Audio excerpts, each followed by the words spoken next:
இன்றைய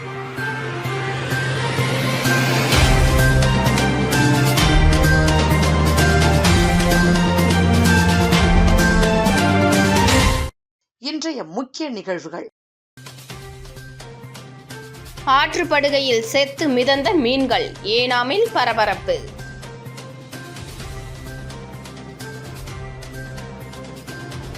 உழவர்கரை நகராட்சி ஊழியர்கள் பிச்சை எடுத்து போராட்டம், நிலுவை சம்பளத்தை உடனே வழங்க வலியுறுத்தல். ஏனாம் ஆற்றுப்படுகையில் லட்சக்கணக்கில் செத்து மிதக்கும் மீன்கள்.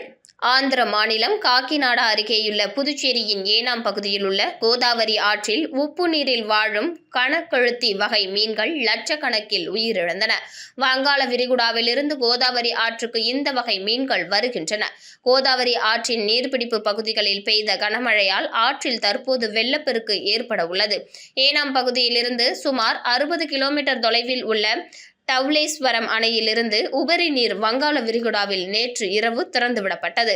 இவ்வாறு தண்ணீர் வெளியேற்றப்பட்டதால் இன்று காலை முதல் ஏனாம் பகுதியில் நீரின் உப்புத்தன்மையில் மாற்றம் ஏற்பட்டது. இதன் விளைவாக ஆற்றங்கரையில் கணக்கெழுத்தி மீன்கள் உயிரிழக்க தொடங்கின. உயிரிழந்த மீன்கள் ஆற்றங்கரையோரம் மிதந்து வருகின்றன.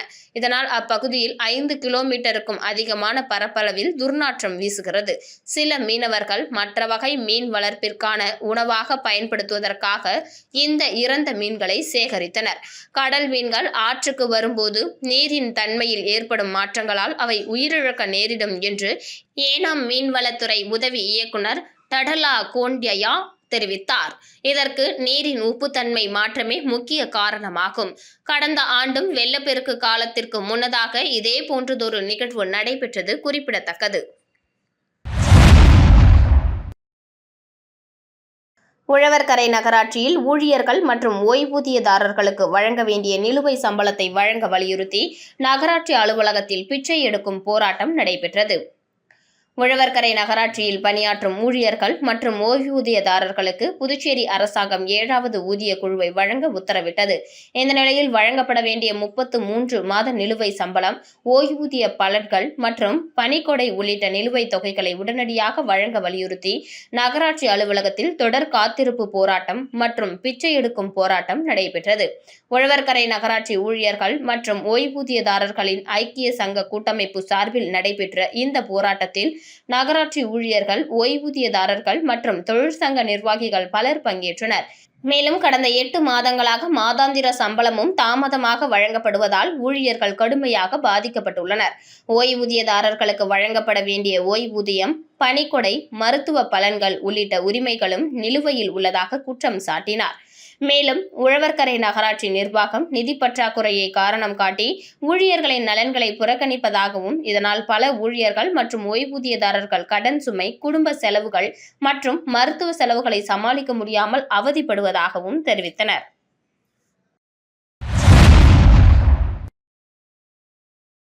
நீண்ட காலமாக போலீசாரிடம் பிடிபடாமல் டிமிக்கி கொடுத்து வந்த பிரபல கஞ்சா குற்றவாளிகளை துரத்தி பிடித்து சிறார் உள்ளிட்ட 4 பேரை போலீசார் கைது செய்தனர். புதுச்சேரி தெற்கு பகுதி காவல்துறை கண்காணிப்பிற்கு உட்பட்ட அரியாங்குப்பம் பல்வேறு பகுதியில் கஞ்சா விற்பனை அதிகரித்து வருகிறது. இதனால் கொலை முயற்சி, வழிப்பறி உள்ளிட்ட பல்வேறு குற்ற சம்பவங்கள் நடந்து வருகிறது. இதனை கட்டுப்படுத்தும் விதமாக போலீசார் பல்வேறு யுக்திகளை கையாண்டாலும் கஞ்சா விற்பனையை கட்டுப்படுத்த முடியவில்லை. இந்த நிலையில் அரியாங்குப்பம் காவல்துறை சப் இன்ஸ்பெக்டர் முருகானந்தம் தலைமையில் குற்றப்பிரிவு ஏஎஸ்ஐகள் சிரஞ்சீவி, வேல்முருகன் மற்றும் காவலர்கள் குகன், மணிகண்டன் ஆகியோர் நேற்று ரோந்து பணியில் ஈடுபட்டனர். அப்போது மணவெளி பழைய சாராய கடை, புதர்மண்டி அருகே சிலர் சந்தேகத்திற்கு இடமாக நின்று கொண்டு அங்கும் இங்குமாக நடமாடினர். போலீசார் வருவதை கண்ட அவர்கள் அங்கிருந்து தப்பி ஓட்டம் பிடித்தனர். போலீசார் அவர்களை சுமார் 1 கிலோமீட்டர் தூரம் துரத்தி மடக்கி பிடித்து விசாரித்தனர். அதில் அவர்கள் மணவெளி நேதாஜி நகரை சேர்ந்த முருகன் மகன் சதீஷ், அரியாங்குப்பம் சுப்பையா நகரை சேர்ந்த வெங்கடேசன் மகன் அருள்ராஜ், காமராஜ் நகரை சேர்ந்த அருள்ராஜ் மகன் முகிலன் என்ற முகி மற்றும் ஒரு சிறார் என்பதும் தெரியவந்தது. மேலும் அதிக கஞ்சா வழக்குகள் உள்ள முதல் குற்றவாளியான சதீஷ் போலீசாரிடம் பிடியில் சிக்காமல் பலமுறை டிமிக்கி கொடுத்து வந்த நிலையில் நேற்று கைது செய்தனர். மேலும் அவரின் நண்பரான வைத்திக்குப்பத்தை சேர்ந்த அவினாஷ் என்பவரிடம் கஞ்சாவை மொத்தமாக பணத்திற்கு வாங்கி வந்து சிறு சிறு பொட்டலங்களாக பிரித்து ஒரு பாக்கெட் ரூபாய் 500 வீதம் அரியாங்குப்பத்தில் உள்ள பள்ளி மாணவர்கள் மற்றும் இளைஞர்களுக்கு கஞ்சா விற்பனை செய்ததும் தெரியவந்தது. எனவே அவர்களை கைது செய்த போலீசார் அவர்களிடமிருந்து ரூபாய் 6000 மதிப்புள்ள 60 கிராம் கஞ்சா பொட்டலங்கள் மற்றும் 3 செல்போன்களை பறிமுதல் செய்து நீதிமன்றத்தில் ஆஜர்படுத்தி காலாப்பட்டு மத்திய சிறையில் அடைத்தனர்.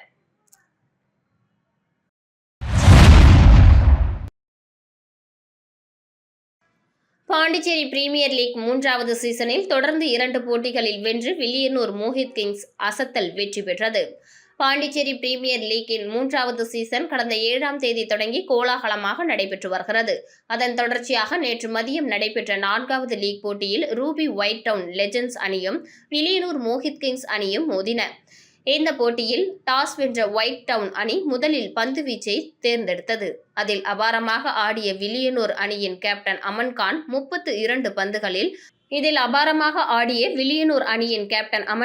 32 பந்துகளில் 60 ரன்கள் எடுத்து தோல்வியடைந்தார். 20 ஓவர் முடிவில் வில்லியனூர் அணி 6 விக்கெட் இழப்புக்கு 198 ரன்கள் எடுத்தது.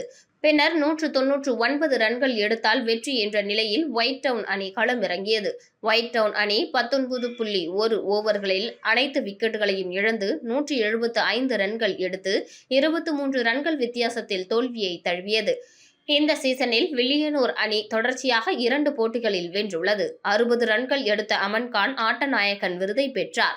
தொடர்ந்து 5வது லீக் போட்டியில் ஜெனித் ஏனம் ராயல்ஸ் அணியும் மாஹி ஸ்ட்ரைக்கர்ஸ் அணியும் மோதின. டாஸ் வென்ற மாஹே அணி முதலில் பந்து வீச தீர்மானித்தது. முதலில் களமிறங்கிய ஏனாம் அணி 20 ஓவர் முடிவில் 7 விக்கெட் இழப்புக்கு 184 ரன்கள் எடுத்தது. அடுத்து 185 ரன்கள் எடுத்தால் வெற்றி என்ற இலக்குடன் களமிறங்கிய மாஹே அணி 19 ஓவர் முடிவில் 6 விக்கெட்டுகளை இழந்து 188 ரன்கள் எடுத்து 4 விக்கெட் வித்தியாசத்தில் வெற்றி பெற்றது.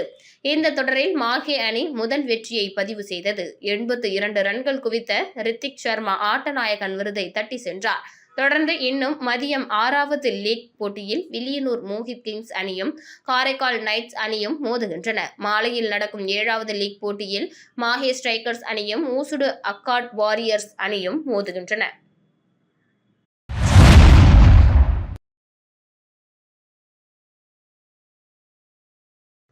அம்மையார் கோவில் அருகே அசைவ கடை விவகாரம் போராட்டம் கைவிடப்பட்டு கையெழுத்து இயக்கம்.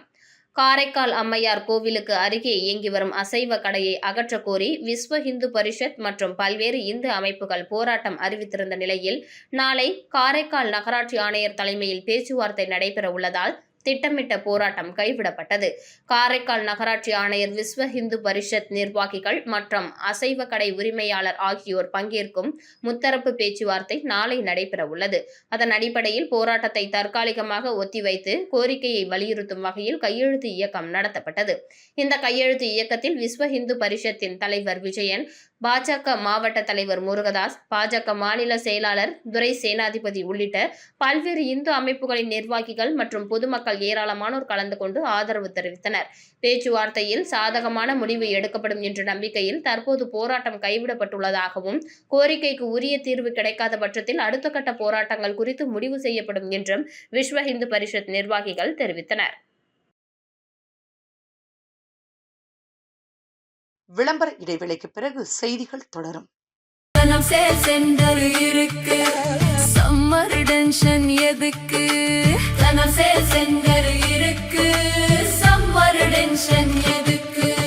தனம்ல ஏசி வாங்கி சம்மரை சில் பண்ணுங்க. தனம் சேல் சென்டர், காமராஜ் சாலை, பாண்டிச்சேரி. செய்திகள் தொடர்கின்றன. சில நிமிடங்களில் பேட்டரி மாற்றம். பியாகியோ அப்பே இ-சிட்டி ஸ்வாப் மின் வாகனத்தை முதலமைச்சர் ரங்கசாமி அறிமுகம் செய்தார்.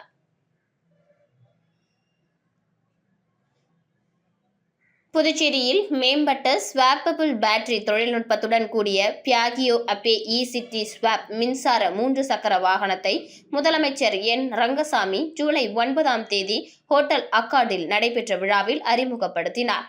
இந்த அறிமுகம் சுற்றுச்சூழலுக்கு உகந்த நவீன மின்சார போக்குவரத்தை ஊக்குவிக்கும் முக்கிய முன்னேற்றமாக கருதப்படுகிறது.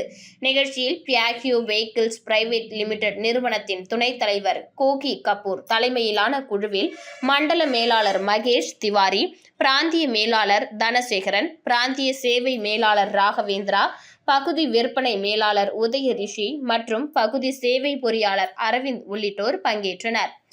இண்டோஃபாஸ்ட் எனர்ஜி நிறுவனத்தின் தலைமை செயல் அதிகாரி ராஜத் மல்ஹான் மற்றும் அந்நிறுவனத்தின் மூத்த அதிகாரிகளும் கலந்து கொண்டனர். புதுச்சேரியில் பியாஜியோ மின்சார வாகனங்களின் அங்கீகரிக்கப்பட்ட விற்பனையாளர் நிறுவனமான ஃபியூச்சர் ஆட்டோமொபைல்ஸ் சார்பில் அதன் தலைமை செயல் அதிகாரி வி.பி. அப்துல் ரஹ்மான் மற்றும் நிர்வாக இயக்குனர் டாக்டர் முகமது நிஹால் சகாரியா ஆகியோர் முதலமைச்சர் மற்றும் சிறப்பு விருந்தினர்களை வரவேற்றனர்.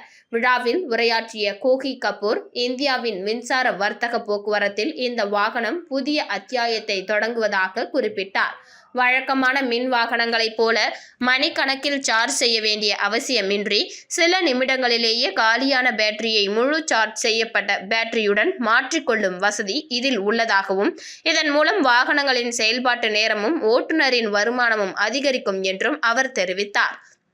பியாகியோ அப்பே இ-சிட்டி ஸ்வாப் அறிமுகம் புதுச்சேரியில் மின்சார வாகன பயன்பாட்டை மேலும் விரிவுபடுத்துவதோடு கார்பன் உமிழ்வை குறைத்து பசுமை வளர்ச்சிக்கு வலு சேர்க்கும் என எதிர்பார்க்கப்படுகிறது.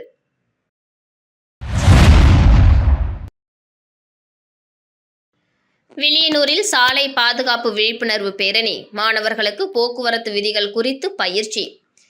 ஜேசிஐ பாண்டிச்சேரி மெட்ரோ, ஆச்சாரியா மேல்நிலைப் பள்ளி மற்றும் வில்லியனூர் போக்குவரத்து காவல்துறை இணைந்து சாலை பாதுகாப்பு மற்றும் போக்குவரத்து விதிகள் குறித்த விழிப்புணர்வு பேரணியை இன்று வில்லியனூர் மாடவீதி வழியாக நடத்தினர். பேரணியை புதுச்சேரி அரசு தொழிலாளர் நலத்துறை துணை ஆணையர் ஜே.சி. சந்திரகுமரன், ஆச்சாரியா மேல்நிலைப் பள்ளி முதல்வர் ஆர். சரவணன், போக்குவரத்து உதவி ஆய்வாளர் சந்திரசேகரன் மற்றும் ஜேசிஐ பாண்டிச்சேரி மெட்ரோ தலைவர் முகிலன் ஆகியோர் கொடியசைத்து துவக்கி வைத்தனர்.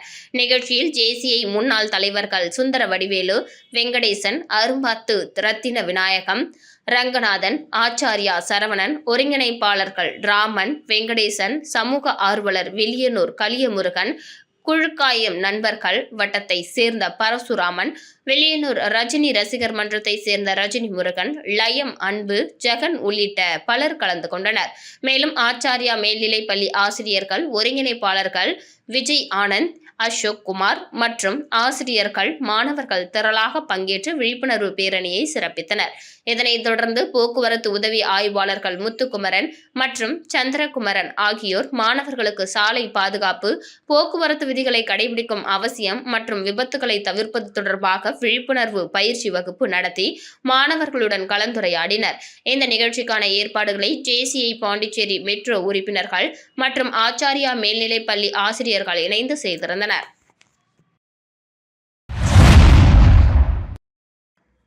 காமராஜர் நகர் தொகுதி சாரம் வார்டு புதுசாரம் நடுத்தெருவில் அமைந்துள்ள பிசியோதெரபி கிளினிக்கில் அதன் உரிமையாளர் காமராஜர் நகர் தொகுதி சட்டமன்ற உறுப்பினர் ஜோஸ் சார்லஸ் மார்டினிடம் கேட்டுக்கொண்டதற்கு இணங்க தனது சொந்த செலவில் அக்வாகார்ட் வாட்டர் பியூரிஃபையரை வழங்கினார்.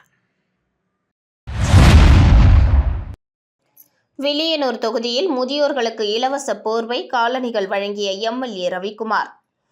புதுச்சேரி மகளிர் மற்றும் குழந்தைகள் மேம்பாட்டுத்துறை சார்பில் முதியோர் உதவித்தொகை பெறும் 60 வயதுக்கு மேற்பட்ட பயனாளிகளுக்கு இலவச போர்வை மற்றும் காலணிகள் வழங்கும் நிகழ்ச்சி வில்லியனூர் தொகுதிக்குட்பட்ட தில்லை நகர் பகுதியில் நடைபெற்றது. நிகழ்ச்சியில் வில்லியனூர் தொகுதி சட்டமன்ற உறுப்பினர் ரவிக்குமார் கலந்து கொண்டு முதியோர் பயனாளிகளுக்கு இலவச போர்வைகள் மற்றும் காலணிகளை வழங்கினார். தொடர்ந்து முதியோர்களின் நலன் மற்றும் தேவைகள் குறித்து கேட்டறிந்த அவர், அரசின் பல்வேறு நலத்திட்டங்கள் தகுதியான அனைத்து பயனாளிகளையும் முழுமையாக சென்றடைய தொடர்ந்து நடவடிக்கை எடுக்கப்படும் என்று உறுதியளித்தார். இந்த நிகழ்ச்சியில் மகளிர் மற்றும் குழந்தைகள் மேம்பாட்டுத்துறை அதிகாரிகள், அங்கன்வாடி பணியாளர்கள், என்ஆர் காங்கிரஸ் நிர்வாகிகள், கூட்டணி கட்சி நிர்வாகிகள் மற்றும் பொதுமக்கள் கலந்து கொண்டனர். லட்சிய ஜனநாயக கட்சி தலைவரும் காமராஜ் நகர் தொகுதி சட்டமன்ற உறுப்பினருமான ஜோஸ் சார்லஸ் மார்டின் ஆய்வினை தொடர்ந்து துரிதமாக நடைபெறும் தூர்வாரும் பணிகள். புதுவை காமராஜ் சாலை பாலாஜி தியேட்டர் அருகில் நடைபெறும் உப்பனாறு கால்வாய் பணிகளை லட்சிய ஜனநாயக கட்சி தலைவரும் காமராஜர் நகர் தொகுதி சட்டமன்ற உறுப்பினருமான ஜோஸ் சார்லஸ் மார்டின் நேரில் ஆய்வு செய்தார். மேம்பால பணிகளுக்கான நிலுவைத் தொகையை உடனடியாக விடுவித்து பணிகள் மேற்கொள்ள முதல்வருக்கு வேண்டுகோள் வைத்தார். இதனிடையே பருவ மழைக்காலம் நெருங்கி வரும் நிலையில் மழை நீர் தேங்கி பொதுமக்கள் பாதிக்காத வண்ணம் உடனடியாக தூர்வார உத்தரவிட்டார். இதனையடுத்து உடனடியாக காமராஜ் சாலை அருகே உப்பனாறு கால்வாயில் தூர்வாரும் பணிகள் மேற்கொள்ளப்பட்டு வருகிறது. பெரியபேட்டில் புதுப்பிக்கப்பட்ட அங்கன்வாடி மையம் திறப்பு. எம்எல்ஏ ரவிக்குமார் திறந்து வைத்தார். புதுச்சேரி மாநிலம் வில்லியனூர் சட்டமன்ற தொகுதிக்குட்பட்ட பெரியபேட் பகுதியில் புதுப்பிக்கப்பட்ட அங்கன்வாடி மைய கட்டிடத்தின் திறப்பு விழா சிறப்பாக நடைபெற்றது. விழாவில் வில்லியனூர் தொகுதி சட்டமன்ற உறுப்பினர் ரவிக்குமார் தலைமை தாங்கி ரிப்பன் வெட்டி குத்துவிளக்கு ஏற்றி புதுப்பிக்கப்பட்ட அங்கன்வாடி மைய கட்டிடத்தை திறந்து வைத்தார். இதனைத் தொடர்ந்து அங்கன்வாடி மைய பணியாளர்களுடன் கலந்துரையாடிய எம்எல்ஏ ரவிக்குமார் மைய கட்டிடத்தை முறையாக பராமரித்து குழந்தைகளுக்கு தரமான சேவைகளை வழங்குவதை உறுதி செய்ய வேண்டும் என அறிவுறுத்தினார். இந்த நிகழ்ச்சியில் உள்ளாட்சி பிரதிநிதிகள், சமூக ஆர்வலர்கள், பொதுமக்கள் மற்றும் அப்பகுதி மக்கள் திரளாக கலந்து கொண்டு புதுப்பிக்கப்பட்ட அங்கன்வாடி மைய பயன்பாட்டிற்கு வந்ததற்கு மகிழ்ச்சி தெரிவித்தனர். மீண்டும் இன்றைய முக்கிய நிகழ்வுகள். ஆற்றுப்படுகையில் செத்து மிதந்த மீன்கள், ஏனாமில் பரபரப்பு.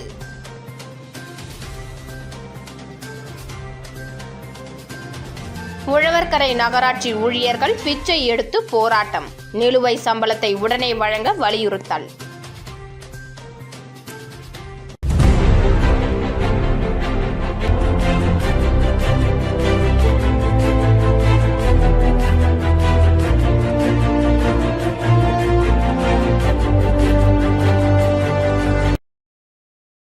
செய்திகளை உடனுக்குடன் தெரிந்து கொள்ள மெட்ரோ யூடியூப் சேனலை சப்ஸ்கிரைப் செய்யவும்.